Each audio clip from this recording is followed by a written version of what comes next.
My Audi sounds like a BMW now. Just to give you guys an update on this car, I got the all good on my water moth injection logs.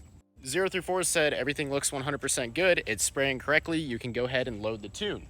So the car is tuned for that now, but I noticed that it has Crackles too. Now you guys know, based on my experience with the M4 and what I said about the Crackles, that I'm not really the biggest fan of it. I think it's a little bit too much, but you all can let me know what you think. I'm gonna show you all what it sounds like on the S4.